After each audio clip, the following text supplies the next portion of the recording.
shoot. Yo, where is man? Oh boy, get dressed. It's time to shoot. Okay, people don't see you. I see. You thought? Forget about that one. Forget about what happened, my dear. I also thought you understand, but you know, people will continue to yab you. They will continue to yab me too. We can't do anything about that, but the show must to go on. Too many things are happening for us to fold our hands, my dear. We are back in business. What's up, my people? You didn't tell me the camera is. What's up, my people? It's your girl, Adeola. Okay, so for the past 3.5 years, to be honest with you guys, I thought I was just making my own contribution to transparency in Africa. I had no idea that this show means so much to so many of you. What? In fact, some people set up petitions that the show must to continue by fire by force. I was like, oh, okay. I got way too many Facebook messages, tweets, emails, and phone calls. I felt so loved, my people. I was really humbled. I was like, I can't believe people want to watch my show. The show must to continue. It must continue. That is why we are back on air, my people. Thank you, everybody that signed the petition. I saw everything. Thank you everybody that reached out, that called me. Some people that have not called me in years, but I did it and you Mumbai, but thank you for calling. Thank you, everybody. In fact, I was so touched. He touched me. No, you don't have to play it. Let me sing it for them. He touched me. Yes, he did. Yes, he did. You touched me, guys. You really touched me. Anyway, I don't know why people were saying that Sahara took off my show. No, it has nothing to do with Sahara. It was a personal decision. I didn't think that people still wanted to hear what I had to say, but I guess I was wrong. So guess what? We are back in business. I don't think that I have laughed this much as when I saw this article that some Zimbabwean website said that I apologized to Robert Mugabe. I actually really pity the Zimbabwean people who depend on websites like this for their news. You know, I can only imagine how much they screw up their readers. They took some of my sarcasm from the last episode and they twisted it for their own interest. But somehow they forgot to mention that I said that Mugabe killed 20,000 Zimbabweans in the 80s, or that he has stayed in power for too long, among many other things. So they forgot. They just, my dad, now which one be this now? Hey, my dear, it's way too early. This is just a new episode. Now you are looking for trouble. Has anybody sent you? Put it down, Jare. As I was saying, actually put it back up. Put it up. Okay, don't do, put it down. Just an advice for all my viewers. If any of you is looking for Zimbabwean news for your own good, stay away from Sunday Mail or whatever they call themselves. I mean, you can read them just to laugh, but Mugabe controls this website, so just so you know. But the most interesting article that I read this past week was the one where the Zimbabwean vice president said that they received an apology letter from me. So now the vice president is also a liar? Oh my God. I mean, I didn't mean it like that, but you understand what I'm saying. I mean, never mind. How do you rule a country like that? This is a grown man. Do all my yoga, but you basically lied. I did not send you any apology letter. Bring it out. Let us see it.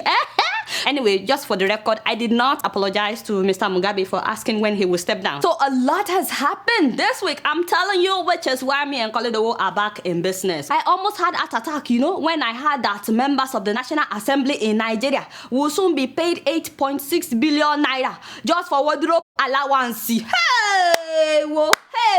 I said, no, I refuse. I reject by fire by force. What is that? 17 million for each member of the House of Assembly. That is like $87,000.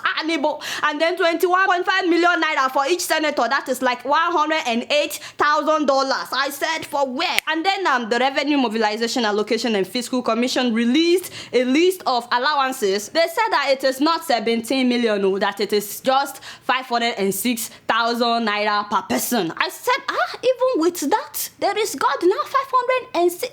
$500,000 naira because of a outfit. No offense, but looks like somebody has been cheating our favorite professor, Mr. Obayagun. Yes, the way the man dresses. You don't have to look for something nicer. How you doing? He's a very nice man. Very, very nice. We have interviewed him several times. I'm not yabbing the man, so you understand. But I'm trying to say that my tailor in Agege will do better. For 5,000 naira, they can give you something better. I can't believe the man was getting 506,000 naira. And this is what they could come up with. It is very sad.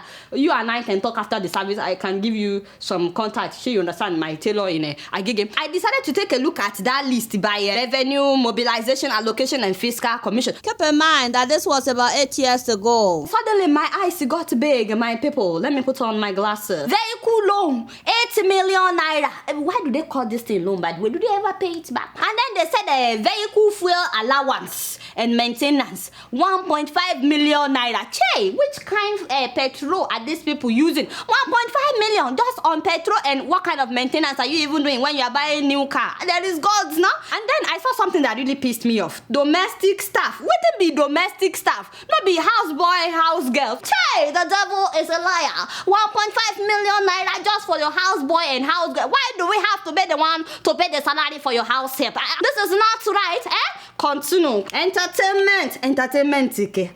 607,000 naira. Hey, whoa. Hey, whoa. You know the one that got me the most? I saw newspaper. I said, what kind of newspaper? Who is still reading newspaper in Nigeria? Not before the internet, everybody they get their news. 303,000 naira just for newspaper. You see what I'm saying? Because what I'm saying is starting to make me upset. And then they said yearly housing allowance. So you understand? 4 million naira per senator. And on top of that, I'm trying to see clearly, furniture allowance, 6 million naira. Chai! But you know, my main question is, what exactly are these people doing? Yes, as in, exactly what do they do? I've been trying to find out. Can somebody please educate me on what these people do? Because as of the last tenure, in like 4 years, they only passed like 100 and something bills. In the very last week, they passed like 60 something bills within 10 minutes. Don't ask me how that happened, but they know they were living. They wanted to have some kind of good record. They passed like 60 something bills in 10 minutes. I don't know how they did it. As if entertainment is not enough. Now waiting be recess. Recess 200. Hold on, let me see.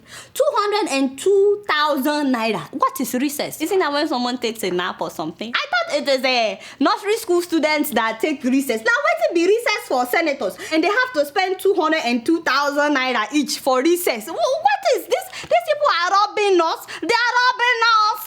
They think that we are stupid. This is not right. When I calculated all these things, it was going to around 50 million naira. This is what do they call them? Mobilization, Allocation and Fiscal Commission released about 8 years ago. When the minimum wage is still how much? 18,000 naira. God bless you. I don't want to get upset, but these people, they're making me upset. They're looking for my trouble. You know, by the way, my dear, this will be a good time for Zaman Ben Bruce. Yes, Zaman Ben Bruce. You know everything that he talked about at that time, about why they shouldn't be giving all these big allowances. This would be a good time for you, my Oga, you not do well, to lead by example. So you understand, remember your promise, What is it?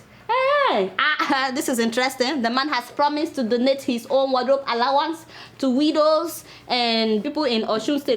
This is good, This is good news, You not do well.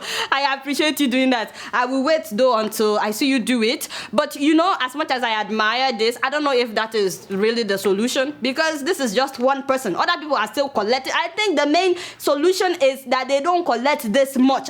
The Senate president, has he not said anything? With the current challenge we are facing as a nation, RMAFC will be reviewing allowances to reflect the current economic trend. Thank you. Is he saying that they will reduce all these allowances? I'm so happy to hear this. Senate president.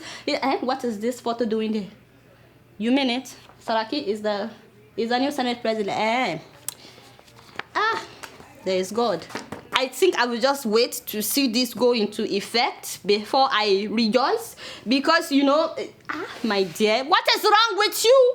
Have I said anything? I just said, this man is the Senate president. That was all I said. Why must you put up an article like this? You are looking for trouble. Why must you always bring up the fact that his family has been the one controlling the whole of Kwara politics for the past 3 decades? Why must you bring it up? You just want people to know by fire, by force that this man was the executive director of the Societe General Bank, the one that was bankrupt because, the family kept dipping their hand into the money of the bank, and a lot of people lost their jobs.